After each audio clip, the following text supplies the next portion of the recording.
A Canon 1D Mark II, 9 frames a second, 15mm fisheye lens, and 8 megapixels. For this artist, his camera is like a paintbrush, and when that paintbrush meets the canvas, the results can be stunning. When I can look at a picture and continually go back and enjoy that day like I was just there, then it's a success to me. A few months ago, we took you to Avatar Grove, where trees tower and tourists stand in awe of 500-year-old giants. But you don't need to travel to Port Renfrew to appreciate that beauty, because ancient, beautiful trees have come to downtown Victoria. TJ Watt of the Ancient Forest Alliance takes his camera wherever he goes, and often that means into the back roads and forests of the South Island. It's how he and Ken Wu discovered what's dubbed Canada's gnarliest tree in Avatar Grove. Now Watt has gathered his collection of photos and put them on display. Not too many people know just how incredible the old-growth forests of BC are, and actually still how some of them are endangered as well outside of parks. It's so unbelievably big that you kind of don't expect it to be a tree at first.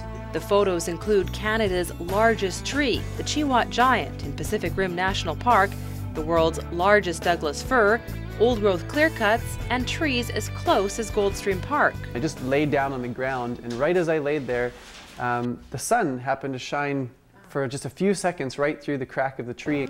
And with the exhibit getting some attention, the founders of the Ancient Forest Alliance hope it will help more people appreciate our incredible forests and get them out to see trees that in some cases are twice the size of those in Cathedral Grove on the way to Port Alberni. I want these pictures to work as tools of preservation. These need to inspire and move people to take action towards protecting BC's old-growth forests.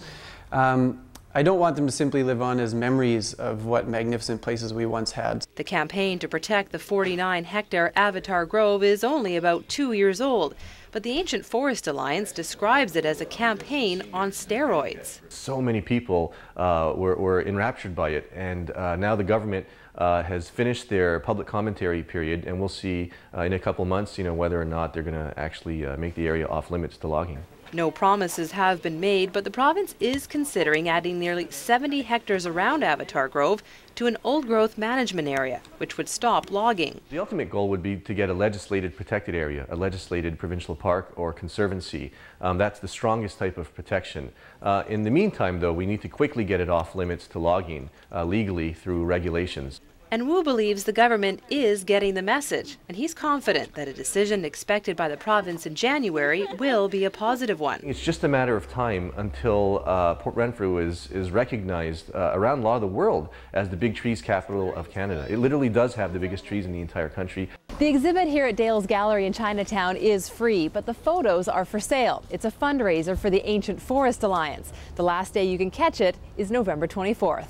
In Victoria, I'm Nikki Ewanyshyn for The Daily.